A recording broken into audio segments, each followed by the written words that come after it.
చెప్దామని చెప్పేసి ఈ వీడియో చేస్తున్నానండి. ఒకటి కాదు 2 విషయాలు.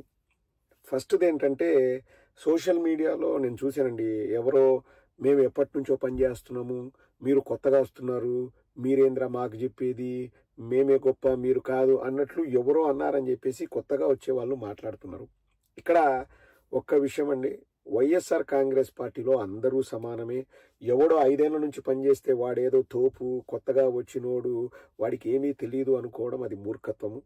మేము కోరేది కూడా ప్రతి ఒక్కరూ బయటకు వచ్చి వాళ్ళ గలం వినిపించాలని మేము కోరుకుంటున్నాము. కొత్త వాళ్ళు రావాలి, కొత్త వారిని ఎంకరేజ్ చేస్తాము. కొత్త వారికి మేము అవసరమైతే సహాయం చేసి తర్ఫీదునిచ్చి ఎలా మాట్లాడాలి, ఏది రైట్ ఏది రాంగ్ అనేది కూడా మేము చెప్తాం. మనం చక్కటి ఉదాహరణ, అభినయ్ రెడ్డి గారు తిరుపతిలో వారు ఒక వర్క్షాప్ కూడా నిర్వహించరు. కొత్తగా సోషల్ మీడియాలోకి రావాలంటే ఏం మాట్లాడాలి, ఏం మాట్లాడకూడదు, ఎలాంటి విషయాల్ని మనం ప్రస్తావించాలి అని చెప్పేసి.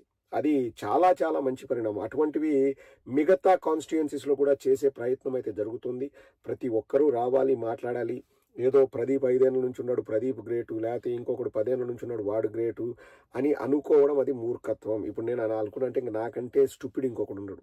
సో అందరూ సమానమే, కొత్తగా వచ్చేవాళ్ళు, పాత వాళ్ళు అందరూ సమానమే. దానికి ఏంటి ఒక క్రైటీరియా అనేది ఉండదు. ఓకే, 5 ఏళ్ల నుంచి ఉంటే వానికి ఒక రకమైన గౌరవం ఇవ్వాలి, 1 సంవత్సరం నుంచి ఉంటే వానికి ఒక రకమైన అలా ఏమీ ఉండదు. అందరూ సమానమే, అందరికీ సమానమైన గౌరవం ఉంటుంది. ఇంట్రెస్ట్ ఉండాలి అన్నది మాత్రం నేను ఖచ్చితంగా చెప్పగలనండి. మనకు ఇంట్రెస్ట్ ఉండి మనం పనిచేయాలన్న తపన మనకుంటే ఖచ్చితంగా ఎంతమంది ఆపాలని చూసినా మనము చేసేది చేస్తాము.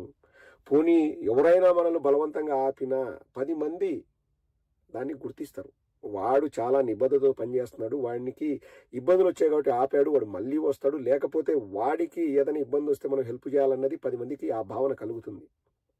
సో ఎవరు కూడా కొత్త వాళ్ళు వచ్చారు, కొత్త వాళ్ళకు గుర్తింపు లేదు, పాత వాళ్ళు ఏదో మేము ఎప్పటి నుంచో ఉన్నాము, మేము ఇక్కడ స్టిక్ అయిపోయాం కాబట్టి ఇంక వేరే వాళ్ళకి అవకాశం ఇవ్వ, అటువంటివి ఉండవు. ఒకవేళ ఎవరైనా అటువంటి వాళ్ళు ఉంటే ఖచ్చితంగా అలా ఏదైనా జరిగితే పార్టీ పెద్దల దృష్టికి తీసుకెళ్లే బాధ్యత నాది, నేను తీసుకుంటా రెస్పాన్సిబిలిటీ. అలా ఎవ్వరూ ఉండరు, అందరం సమానమే, అందరికీ ఈక్వల్ ఆపర్చునిటీస్ ఉంటాయి. ఎవరైతే తపన చూపిస్తారో, ఎవరైతే ఆ పట్టుదలతో పనిచేస్తారో వాళ్ళకి ఖచ్చితంగా ఆ గుర్తింపు ఉంటుంది. అన్న ఇప్పుడు మనం ప్రతిపక్షంలో ఉన్నాం, ఇదే చెప్తాం, మళ్ళీ అధికారంలోకి వచ్చిన తర్వాత మనం పట్టించుకోము అంటే ఎవరిని పట్టించుకుంటారంటే కష్టపడి పనిచేసిన వాళ్ళని పట్టించుకుంటారు. ఆ కష్టం ఎంత చేశామన్నది నీకు తెలుసు, ఎంతవరకు నేను కష్టపడగలను అన్నది నీకు తెలుసు. నీకు చేతనైనంత, నీకు వీలున్నంత సమయాన్ని నువ్వు వెచ్చించి నువ్వు కష్టపడు. ఎవడాపుతాడో నేను చూస్తా. నేనంటే నేనే కాదు, మనం పార్టీ పెద్దలకు చెప్తాం. వాళ్ళు నిన్నెవరైనా ఆపాలని చూసినా అటువంటి వాళ్ళని కట్టడి చేసే బాధ్యత పార్టీ పెద్దలు తీసుకుంటారు. సో ఆ భ్రమలు ఏమీ పెట్టుకోకండి. ఎవరికైనా వచ్చి కష్టపడతామంటే వర్క్ ఉంటుంది, ఆ అవకాశాలు ఉంటాయి, ఆ తోడ్పాటు ఉంటుంది, ఆ సపోర్ట్ మన ప్రభుత్వం నుంచి వస్తుంది. ఇక రెండవది వెళ్ళిపోయిన వాళ్ళ గురించి అండి. ఇది చాలా చాలా ఇంపార్టెంట్.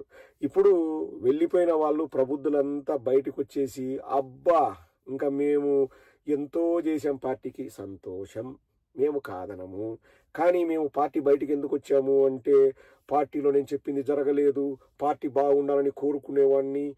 పార్టీ బాగుండాలని కోరుకుంటే నువ్వు పార్టీలో ఉండి నువ్వు పోరాడతావా? పార్టీ బయటికి వెళ్ళేసి నువ్వు నీతి మాటలు శుద్ధులు చెప్తావా? అటువంటి దరిద్రులను నమ్మకండి. ఇంకా నేను మళ్ళీ ఇక్కడ ఒక్క పర్సన్ అని నేనేం పాయింట్అవుట్ చేయట్లే. వాళ్ళు నా దృష్టిలో వాళ్ళు దరిద్రులు. అంటే వాళ్ళు వాళ్ళ సొంత అవకాశాల కోసం ఉండి నాకు అవకాశాలు రావట్లేదు, నాకు గుర్తింపు రావట్లేదోనో, నాకు ఇంకొకటనో అని చెప్పేసి నువ్వు వెళ్ళిపోయి మళ్ళీ బయటికి వెళ్ళి కూడా నాకు పార్టీ అంటే ప్రేమ, నేను కాపాడాలనుకుంటున్నాను, పార్టీలో ప్రక్షాళన చేయాలా అని మాట్లాడే వాళ్ళు మోస్ట్ డేంజరస్ ఫెలోస్. నా దృష్టిలో ఆపోజిట్ వాళ్ళకంటే కూడా మోస్ట్ డేంజరస్ ఫెలోస్. నాకు ఆపోజిట్ వాళ్ళ మీద ఎక్కువ ఎందుకు కోపం రాదంటే అండి, వాళ్ళు వాళ్ళ నాయకుడి గురించి మాట్లాడతారు, మనం మన నాయకుడిని సపోర్ట్ చేస్తాం. It's very simple. విమర్శ ప్రతి విమర్శనే ఉంటుంది.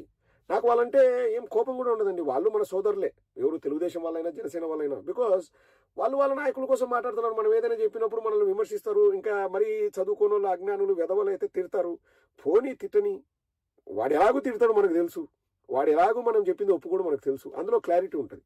కానీ ఇంటి దొంగ నీశ్వరుడైన వట్లేడైన సామెత ఊరికి రాలేదండి. మన పార్టీలో ఉండి ఏదైనా వాళ్ళు అనుకున్నది వాళ్ళు రీచ్ కాకపోగా అక్కడ ఛాన్స్ లేదని చెప్పేసి బయటికి వెళ్ళిపోయి నేను పార్టీ బాగుకోరి చెప్తున్నా, జగన్మోహన్ రెడ్డి మారాలి, వాళ్ళు మారాలి, వీళ్ళు మారాలి. ఆ మారాలా అనేది ఏందో మా పార్టీలోనే చెప్పొచ్చు కదరా అబ్బాయి. నేను అనేది వాళ్ళు ద మోస్ట్ డేంజరస్ ఫెలోస్ అండి. వాళ్ళను మాత్రం మీరు ఎంటర్టైన్ చేయకండి, వాళ్ళ మాటలు వినొద్దు. జగన్మోహన్ రెడ్డి గారు కానీ ఇంకొకరు కానీ ఒకరిని ఎందుకు ద్వేషిస్తారండి? పార్టీ కోసం పనిచేస్తుంటే ఎందుకు ద్వేషిస్తారు?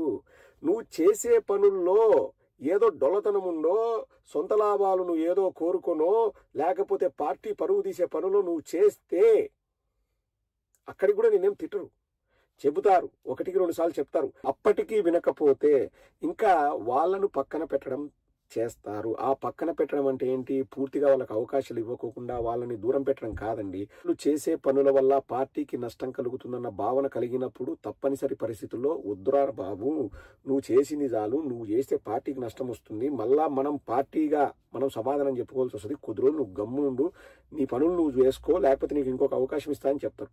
ఎవ్వరిని కూడా అదే పనిగా వాళ్ళు ఎంతో కష్టపడి బాగా పనిచేస్తున్నా నువ్వు వెళ్ళిపో అని ఏం జగన్మోహన్ రెడ్డి గారో లేకపోతే ఇంకొకరు అంత చెడ్డోళ్ళండి. ఈయన విపరీతంగా పనిచేసినా కానీ లేదు నువ్వు వెళ్ళిపో, నువ్వు బాగా పనిచేస్తున్నావు కదా మాకు అక్కర్లేదని ఎవడైనా అంటాడండి. జగన్మోహన్ రెడ్డి గారిని వదిలేండి, ఆ పక్క పార్టీ వాళ్ళు అంటారా? చంద్రబాబు అంటాడా? లోకేష్ అంటాడా? లేకపోతే పవన్ కళ్యాణ్ అంటాడా? వీళ్ళు మాత్రం చాలా డేంజరస్ పీపుల్ అండి. వాళ్ళని మాత్రం మీరు అసలు వాళ్ళ మాటలు వినకండి, వాళ్ళ మాటలు వినొద్దు.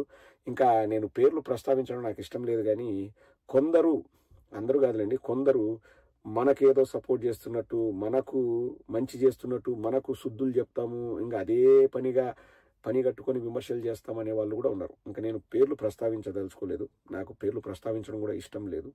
వాళ్ళ మాటలు కూడా నమ్మకండి. ఎందుకంటే ఏవైనా పార్టీలో తప్పులు జరుగుతున్నాయనో ఇంప్రూవ్మెంట్స్ ఉండాలనుకుంటే దానికి ఒక వేదిక ఉంది, దెర్ ఈజ్ ఎ ప్లాట్ఫామ్. ఇప్పుడు నన్ను కూడా మన వాళ్ళు కూడా చాలా మంది చెప్తారు, అన్నా దీని గురించి పార్టీకి చెప్పన్నా, నువ్వు చెప్తే పార్టీకి తెలుస్తుందన్నా, నువ్వు ఒక వీడియో చేయనని చాలా 100,000 సార్లు నాకు చెప్పారు. అవి నేను ఎందుకు చెప్పానంటే నాకు డైరెక్ట్గా చెప్పే యాక్సెస్ ఉంది, మీ మాటలు నేను డైరెక్ట్గా తీసుకెళ్ళి నేను చెప్పాను. నాకు వీలైనంత వరకు నేను వచ్చి బయటికి వీడియో చేయాల్సిన అవసరం ఏముంది?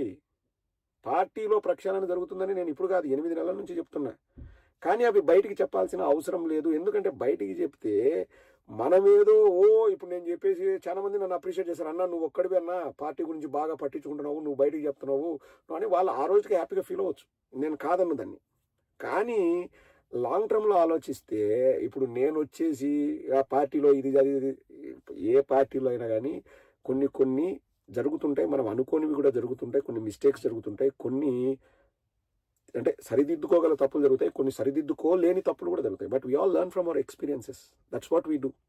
మనం మొదటిసారి అధికారంలోకి వచ్చాము, కొన్ని మనకు తెలియకుండా తప్పులు జరిగాయి, మరి ముఖ్యంగా కార్యకర్తల విషయంలో. అది మనం నేర్చుకుంటాం అందులో నుంచి, will learn from that, and next time అది జరగకుండా చేస్తాం. అంటే ప్రదీప్ ఒక్కడో ఇంకొకటి కాదు, యాజ్ ఎ యూనిట్ మనమే చేస్తాం, మనం అంతా కలిసి యాజ్ ఎ టీం మనం చేసుకుంటాం దాన్ని. ఏదో మనం చేసుకునేదాన్ని మనమే బయట పెట్టుకొని, లేకపోతే మన పార్టీ నుంచి బయటకు వెళ్ళిపోయి నేను చెప్తే వినలేదు, నువ్వు పార్టీలో ఉన్నప్పుడు చెప్తే వినలేదు, నువ్వు బయటకు పోయి చెప్తే వింటారా భయ్? వాళ్ళ సొంత అజెండా పెట్టుకొని వాళ్ళ ప్రాపకం కోసము, వాళ్ళ మైలేజ్ కోసము, తుత్తరాగక వాళ్ళ జిలానందం కోసం వాళ్ళు చెప్పుకుంటారు. They are the most idiotic politicians.